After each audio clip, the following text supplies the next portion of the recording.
அம்மா தான் இங்க இருக்கிறேன்னு சொல்றாங்க. நான் எப்படி அவங்கள போன்னு சொல்ல முடியும்? அப்புறம் நான் ஏதாவது சொல்லி அவங்க கோச்சுக்குவாங்கன்னு தான் நான் எதுவும் சொல்லல. ம்.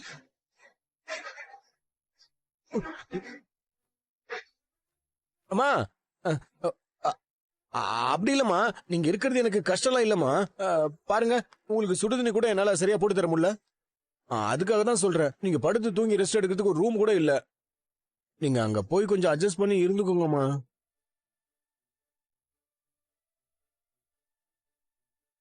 என்னடா நீ என்ன போ சொல்ற?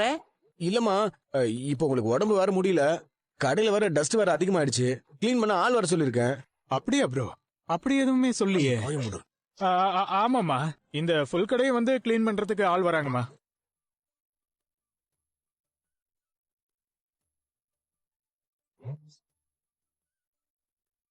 அதனால தான் சொல்றேன். டஸ்ட் அலர்ஜி வந்து இன்னும் உடம்பு முடியாம போயிடும். ஆமா மேடம், இங்க வாஷ்ரூம்லாம் கூட ரொம்ப சின்னதா இருக்கு. ட்ரெஸ் சேஞ்ச் பண்றதுக்கு கூட தனி ரூம் எதுவும் இல்ல. உங்களுக்கு அன்கம்ஃபர்டபிளா இருக்கும் மேடம்.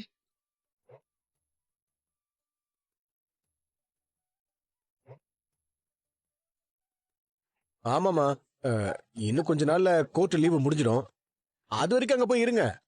நான் உங்களுக்கு நல்லா பாத்துக்க சொல்றேன். டேய் முத்து, உன் பொண்டாட்டி வீட்டுல அம்மாவை நல்லா பாத்துக்கோ.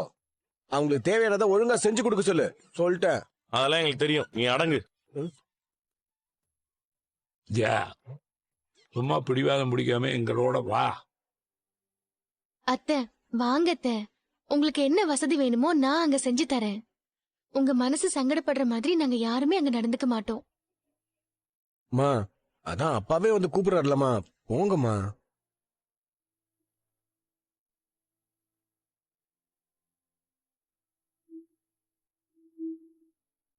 சரி, வரேன்.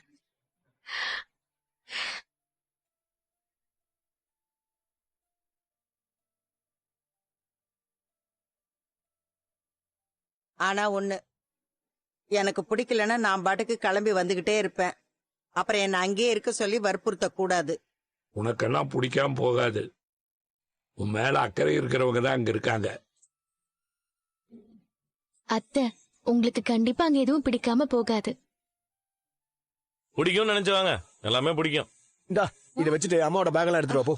எங்க டம்ளர்? மனோஜ், நீ மட்டும் இங்க எப்படி தனியா இருப்ப? கஷ்டமா இருக்காதா? கஷ்டமா இருந்தாலும் பரவாயில்லம்மா, அவனால நம்ம எல்லாரும் இந்த நிலைமையில நிக்கிறோம். மா, நான் பாத்துக்கிறேம்மா. நீங்க பத்திரமா போயிட்டு வாங்க.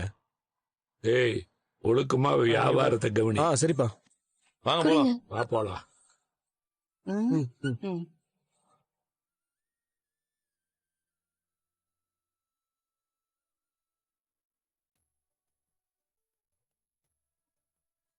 பாடா, ஒரு வழியா போயிட்டாங்க. எப்படா போவாங்கன்னு காத்துக்கிட்டு இருந்தல. ஆமா ப்ரோ, அவங்க இருந்தது எனக்கு கொஞ்சம் டிஸ்டர்பன்ஸா தான் இருந்தது. சும்மா ஏதாவது கேள்வி மேல கேள்வி கேட்டுக்கிட்டு இதனால கடைக்கு யாருமே வர முடியல. யாருமே என்ன?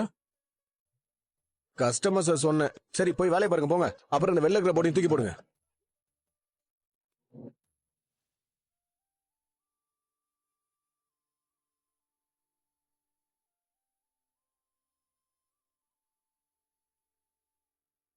பார்த்து வாங்க. வாங்க அத்தை.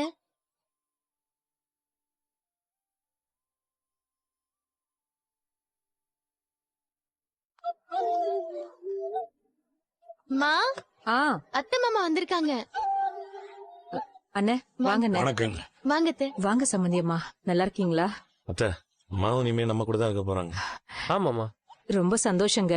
நீங்க இங்க வருவீங்கன்னு நான் நினைக்கவே இல்ல.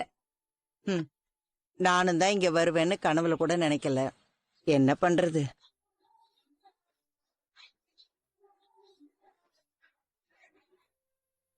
சில நேரத்துல சூழ்நிலைகள் மொத்தமா நமக்கு எதிரா திரும்புது. ஜா, அவங்க தங்க கூப்பிட்டு இருக்காங்க. அது அவங்களோட பெரிய மனசு. அதுக்கு நம்ம நன்றிதான் சொல்லணும். ஆமா, சொல்றாங்க. ஏதோ நீங்க சொன்னீங்களேன்னு தான் இங்க வந்தேன். ஒரு வாரம் எப்படித்தான் இந்த வீட்டுல இருக்க போறேனோ தெரியல.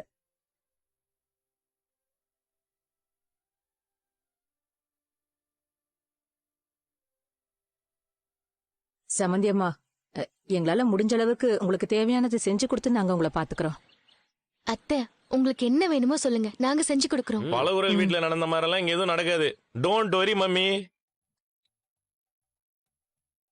உங்களுக்கு தேவையான எவ்ரிதிங் நாங்க பாத்துக்கிறோம். Okay mummy? பாத்தீங்களா அவன் என்ன கிண்டல் பண்றான், மம்மின்னு கூப்பிடுறான். அம்மாவுக்கு இங்கிலீஷ்ல அதான அர்த்தம்.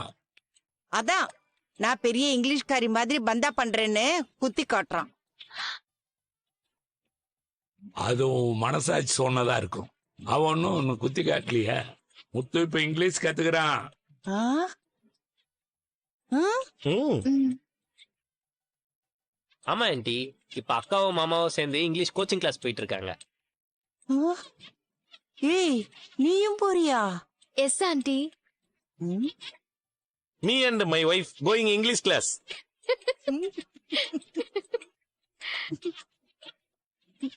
சிரிப்பு கூட வருதா? இல்லைங்க, இவ இங்கிலீஷ் கத்துக்கிட்டு என்ன செய்ய போறா? இங்கிலீஷ்ல கூவி கூவி பூ விக்க போறாளா?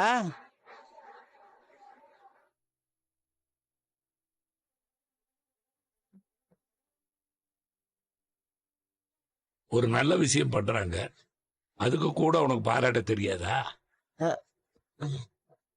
விடுப்பா, அம்மா என்னைக்குதான்ப்பா எங்களை பாராட்டி இருக்கிறாங்க.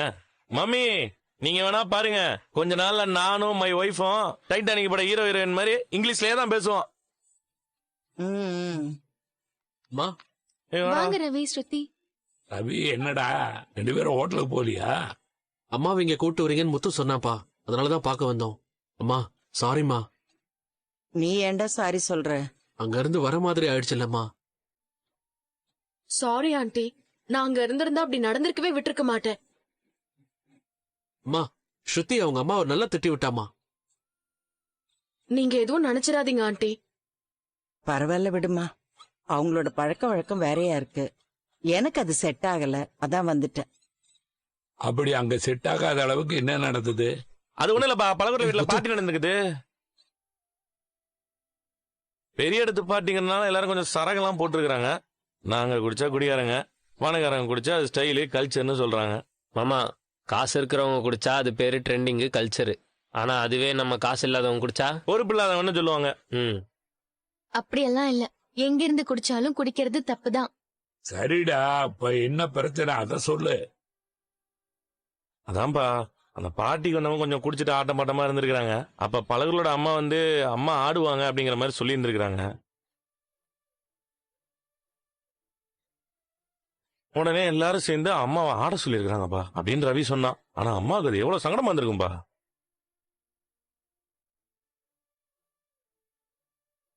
என்னப்பா சொல்றீங்க? சம்மந்தி அம்மா பெரியவங்க, அவங்களுக்குன்னு ஒரு மரியாதை கொடுக்கணும்ல. முதல்ல குடிக்கிற இடத்துலயே அத்தை இருக்க மாட்டாங்க, இதுல டான்ஸ் வேற ஆட சொல்லிருக்காங்க. எனக்கே இது லேட்டா தான் தெரியும் மீனா. நான் அங்க இருந்தா என் மம்மிய நல்லா திட்டி விட்டுருப்பேன். ஆண்டி, அவங்களுக்காக நான் சாரி சொல்லிக்கிறேன் ஆண்டி. விடு ஸ்ருதி, நீ எதுவும் தப்பு பண்ணலையே. உங்க அம்மா குணத்துக்கும் உன் குணத்துக்கும் அவ்வளவு வித்தியாசம் இருக்கு. எனக்கு உன் மேல எந்த கோபமும் இல்ல. உங்க வீட்டு சூழ்நிலை எனக்கு பிடிக்கல, நான் வந்துட்டேன், அவ்வளவுதான்.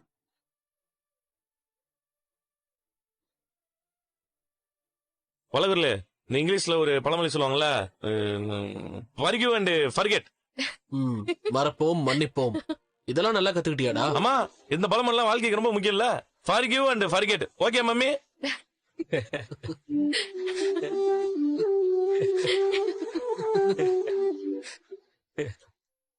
சரி அங்கிள், நாங்க கிளம்புறோம். இருமா, இப்பதானே வந்தீங்க, சாப்பிட்டு ஐயோ போங்க. இல்ல ஆண்டி, ரெஸ்டாரண்ட்ல ஒர்க் இருக்கு. அப்பா அம்மா இங்க தானே இருக்க போறாங்க, நான் இன்னொரு நாள் வரேன்ப்பா. நான் கிளம்புறேன்ப்பா. பார்த்து போ. பாய். அத்தை போயிட்டு வரேன். சரிப்பா. அம்மா வரேம்மா. ம். முத்து கேஸ் விஷயமா ஏதாவது தெரிஞ்சா அப்டேட் பண்றான். Okay, I update you. Bye. Bye. Bye அண்ணி. டாடி, ஆ, ஓ, இப்ப நீங்க டேடியா? ஆசைப்படுறான் கூப்பிட்டு பெண்ண, ம். நீ கூப்பிடுறா. டாடி, பலகுல எவ்வளவு நல்ல பொண்ணா இருக்குது. அதோட மம்மி பண்ண தப்புக்கு இது வந்து நம்ம மம்மிட்ட சாரி கேக்குது. ஸ்ருதி ரொம்ப நல்லவங்க தாங்க. அது என்னமோ உண்மைதான். பலகுரல் மம்மிக்கு ஸ்க்ரூ கொஞ்சம் கலண்டு இருக்குது, ஆனால்தான் நம்ம மம்மியை கடுப்பேத்தி பார்த்துருக்குது.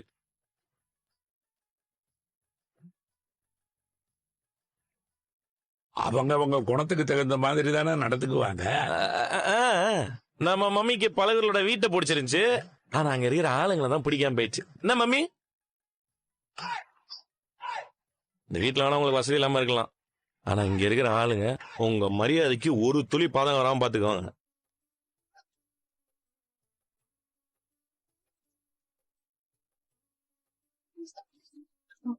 எங்க சும்மா ஏதாவது பேசிட்டே இருக்காதீங்க. அம்மா சுடு தண்ணி வைக்க சொன்னேன்லம்மா. அப்பவே பாத்ரூம்ல வச்சுட்டு மீனா. அத்தை நீங்க போய் குளிச்சுட்டு வாங்க அத்தை. இப்பா நீ வாப்பா, அப்படி உட்காருப்பா. அண்ணன் காஃபி எடுத்துட்டு வரேன்.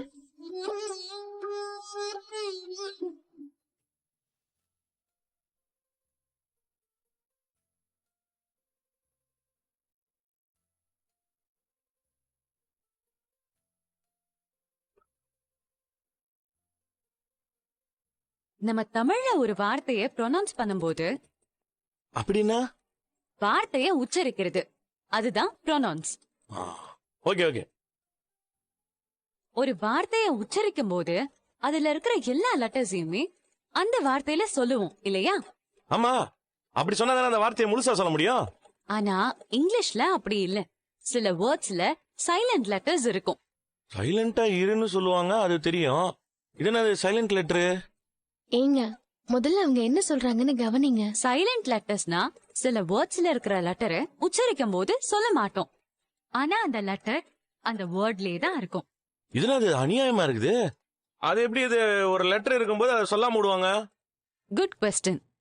இப்போ வாட்னா என்ன அர்த்தம்? நடக்கிறது. கரெக்ட். இது எல்லாருக்கும் தெரியும்.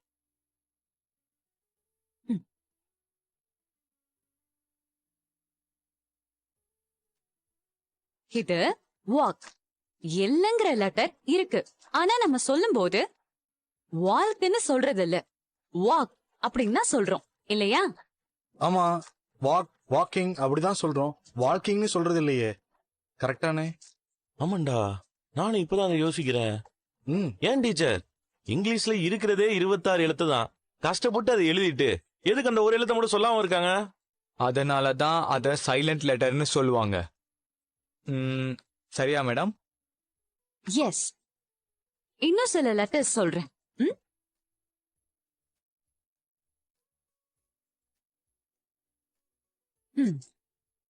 இதுக்கு என்ன அர்த்தம்? எனக்கு தெரியும். தெரியும்னா சொல்லுங்க சார். ஏங்க அதுக்கு அர்த்தம் தெரியுங்கிறது தான். சும்மா கிண்டல் பண்ண. பாடத்தை எடுக்க விடுறீங்களா? சாரி தங்கச்சி. டீச்சர் நீங்க சொல்லுங்க. இப்ப நோங்கிற வேர்ட்ல கே இருக்கு. ஆனா நம்ம சொல்லும் போது நோ அப்படின்னு நம்ம சொல்றோம். அதுக்கு அந்த கேங்கிற வார்த்தை இல்லாமலே இருக்கலாம்ல? கரெக்ட் மீனா. இல்ல கே இல்லன்னா அதோட வேர்ட் மீனிங்கே மாறிடும். நவ் அப்படின்னு ஆயிடும். கேசே ஆயே? கரெக்ட். Again you're right. கே இல்லனா வேர்டோட மீனிங்கே மாறிடும். இப்ப இந்த கே எடுத்துட்டு அந்த டபிள்யூ எடுத்துட்டா அது அப்படியே நோ அப்படின்னு ஆயிடும்ல? ஏங்க அது வேற நோங்க, அதுக்கு தெரியாது இல்லன்ற அர்த்தம். ஐய, என்னது இது? இந்த இங்கிலீஷ்ல இருக்கிற ஒரு வார்த்தையில இருக்கிற லெட்டர் எல்லாம் தூக்கிட்டா தெரியுன்றது கூட தெரியாதுன்னு ஆயிடும் போலயே. ஸ்வேதா, இவர் ரொம்ப குழப்பிக்கிறாரு. நீங்களே எல்லாமே சொல்லுங்க. இந்த மாதிரி இங்கிலீஷ்ல நிறைய வேர்ட்ஸ் இருக்கு. பாம்,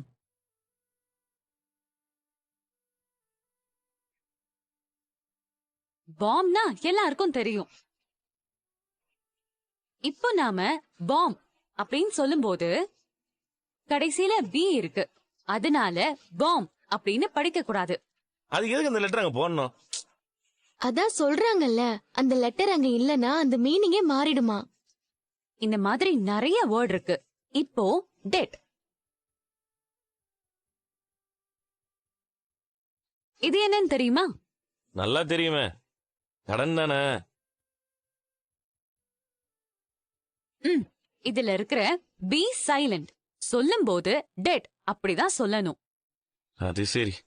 அந்த வார்த்தையில இருக்கிற பிஏ மறைச்ச மாதிரி என் வாழ்க்கையில இருக்கிற கடனையே யாராவது மறைச்சாங்கன்னா புண்ணியமா போகும்.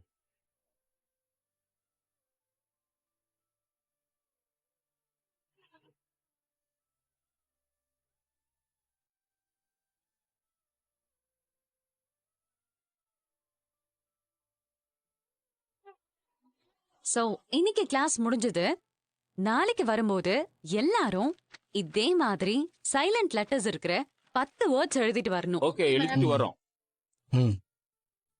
நெட்ல எல்லாம் இருந்து பார்த்து எழுதக்கூடாது, சொந்தமா எழுதணும். ரொம்ப உஷாரா இருக்கீங்க மேடம் நீங்க.